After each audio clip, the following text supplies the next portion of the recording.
नमस्कार। MPCG prime में आप सभी का बहुत स्वागत है। आपके साथ मैं हूं दीपिका। गरियाबंद में सुरक्षा बलों और नक्सलियों के बीच हुई मुठभेड़ में अब तक 27 नक्सलियों के मारे जाने की खबर है। सुरक्षा बलों ने सभी मारे गए नक्सलियों के शव बरामद कर लिए हैं। नक्सलियों के शव जवान वापस साथ लेकर आए हैं। इस मुठभेड़ में मारे गए नक्सलियों के पास से बड़ी तादाद में हथियार भी बरामद किए गए हैं।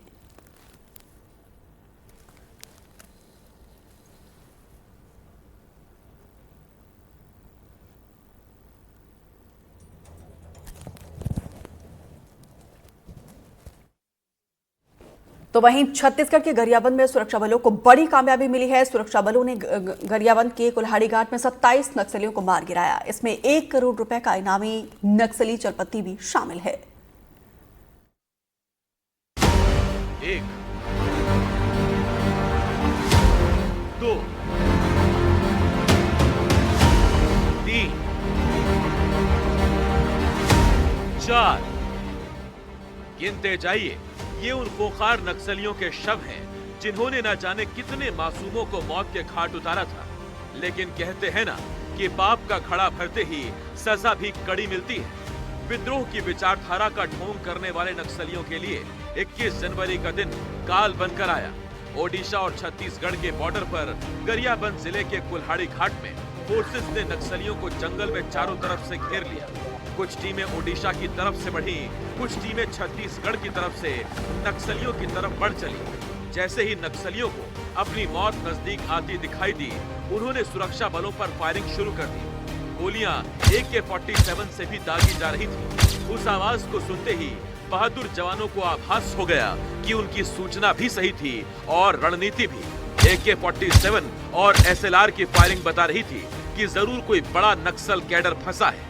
मुठभेड़ खत्म होने के बाद जब जवानों ने सर्चिंग की तो सामने जो शव दिखा वो था जयराम रेड्डी उर्फ चलपति का। नक्सलियों की सेंट्रल कमेटी का सदस्य चलपति कितना खतरनाक था, इसका अंदाजा इसी बात से लगाइए कि उस पर 1 करोड़ रुपए का इनाम था। चलपति के साथ साथ इस मुठभेड़ में गुड्डू और मोहन जैसे खूंखार नक्सली भी मारे गए। मारे गए नक्सलियों के पास से भारी तादाद में ऑटोमेटिक और बाकी हथियार बरामद हुए हैं। मुठभेड़ के बाद छत्तीसगढ़ के सीएम विष्णुदेव साय ने कहा कि अब नक्सलवाद के ताबूत में आखिरी कील ठोकने का वक्त आ गया है। तो साथ में उन्होंने सुरक्षा बलों की बहादुरी की जमकर तारीफ की। अभी तक 1 दर्जन से अधिक माओवादियों के मारे जाने की सूचना मिली है और 1 हफ्ते के अंदर ही ये 2 बड़ी मुठभेड़ नक्सलियों के साथ हुई है और हमारे जवानों को भारी सफलता मिली है और हमारी सरकार नक्सलवाद के ताबूत पर आखिरी कील ठोकने का काम कर रही है। निश्चित रूप से माओवाद जो कैंसर के रूप में है, इसको समूल नष्ट करने में हम लोग सफल होंगे और हमारे देश के यशस्वी प्रधानमंत्री और आदरणीय गृह मंत्री जी का जो संकल्प है उसका वो पूरा करेंगे। और मैं हमारे सुरक्षा बल के जवानों की अदम्य साहस को नमन करता हूं और उनकी मैं भूरी भूरी प्रशंसा करता हूं। केंद्रीय गृह मंत्री अमित शाह बहुत पहले ही सुरक्षा बलों को मार्च 2026 तक देश से नक्सल के सफाई की डेडलाइन दे चुके हैं और उसी डेडलाइन से पहले लाल आतंक के खात्मे के लिए सुरक्षा बल तेजी से आगे बढ़ रहे हैं। गरियाबंद में मुठभेड़ के बाद अमित शाह ने पोस्ट किया, उन्होंने इसे सुरक्षा बलों की बड़ी कामयाबी बताया। उधर दूसरी तरफ मुठभेड़ के बाद से कुल्हाड़ी घाट गांव में सन्नाटा पसरा हुआ है। इस इलाके में पहली बार सुरक्षा बलों ने इतने बड़े ऑपरेशन को अंजाम दिया। कैसे पहाड़ी पर पहुंचे हमारे जवान, बता रहे हैं हमारे संवाददाता हिमांशु। अभी हम मौजूद है ग्राउंड जीरो पर कुल्हाड़ी घाट। कुल्हाड़ी घाट के पीछे आप जो मेरे पीछे देख रहे हैं यही पहाड़ है। इस पहाड़ पे सीधी चढ़ाई 3 किलोमीटर के बाद 2 किलोमीटर का और सफ़र तय करने के बाद आता है भालूडिगी गांव, जहां की जनसंख्या लगभग 250 के आसपास बताई जा रही है। इसी गांव से चढ़कर फोर्स यहां से गई हुई है। एक बीच में पहाड़ है, पहाड़ से एक पेड़ है, पेड़ के सहारे ही पूरी फोर्स चढ़ के परसों रात को ऊपर गई हुई है और बताया जा रहा है लगभग 60 की संख्या में नक्सली मौजूद थे। अमित शाह के डेडलाइन दिए जाने के बाद से ही सुरक्षा बल बहुत तेजी से नक्सलियों का सफाया कर रहे हैं। इसी महीने में 3 बार सुरक्षा बलों और नक्सलियों का आमना सामना हो चुका है। कुल्हाड़ी घाट से पहले 16 जनवरी 2025 को छत्तीसगढ़ तेलंगाना बॉर्डर पर ही मुठभेड़ में 18 नक्सली ढेर कर दिए गए थे, जबकि 10 जनवरी 2025 को सुकमा बीजापुर बॉर्डर पर जवानों ने 3 नक्सलियों को ढेर किया था। गरियाबंद से हिमांशु सांगानी के साथ ब्यूरो रिपोर्ट, एनडीटीवी। गरियाबंद में हुई मुठभेड़ में जवानों ने जिस चलपति को ढेर किया उस पर 1 करोड़ रुपए का इनाम था। सेंट्रल कमेटी का सदस्य चलपति नए कैडर की भर्ती के लिए जवानों पर हमलों की रणनीति बनाता था। कितना खूंखार था नक्सली चलपति और क्यों उसका इनकाउंटर अहम माना जा रहा है, देखिए इस रिपोर्ट के जरिए।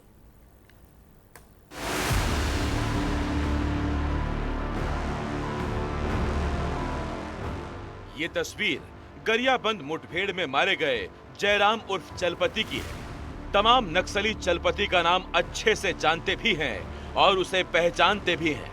चलपति कितना खोखार नक्सली था और सुरक्षा बलों के लिए वो कितनी बड़ी चुनौती था, इस बात का अंदाजा इसी से लगाइए कि चलपति पर 1 करोड़ रुपए का इनाम था।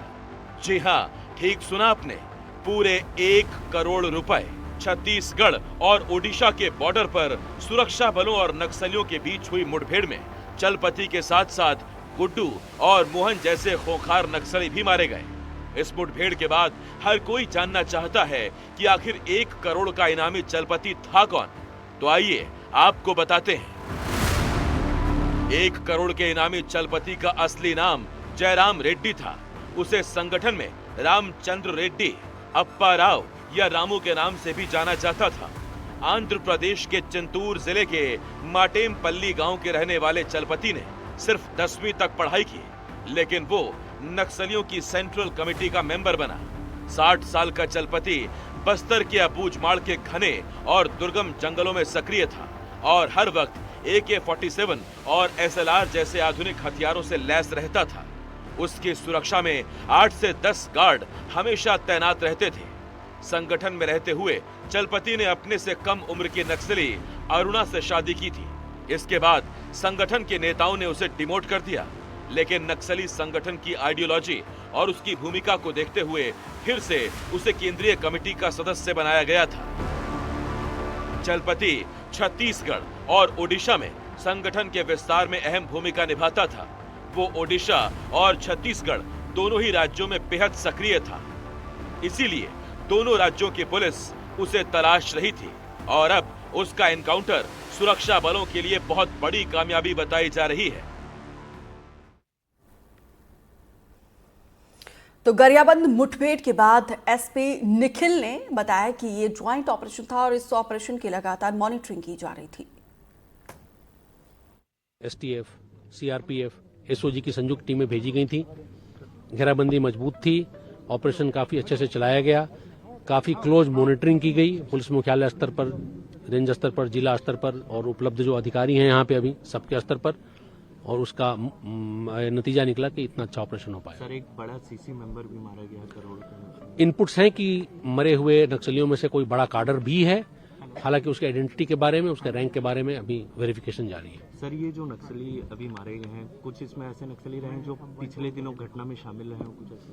अब जाहिर सी बात है, नक्सलियों ने काफी घटनाएं की हैं और उसके लिए FIR का अध्ययन करना पड़ेगा, बट इसमें काफी खूंखार लोग हैं जिन्होंने काफी घटनाएं की होंगी। ये संख्या सर अभी सर्चिंग क्योंकि जारी है? सर्चिंग जारी है, फायरिंग भी जारी है, तो संख्या कल बढ़ने की उम्मीद है। कल सर्चिंग हम लोग जारी रखेंगे। आपने पंचायत चुनाव को लेकर भी बताया सर? जो दस्तावेज प्राप्त हुए उसमें पंचायत चुनाव का जिक्र है कि उसको विफल करने, बाधित करने के लिए जो प्रयास किए जाएंगे नक्सलियों के द्वारा, वो दस्तावेज प्राप्त हुए हैं। हम लोग उसके अध्ययन करके अपनी रणनीति बनाएंगे।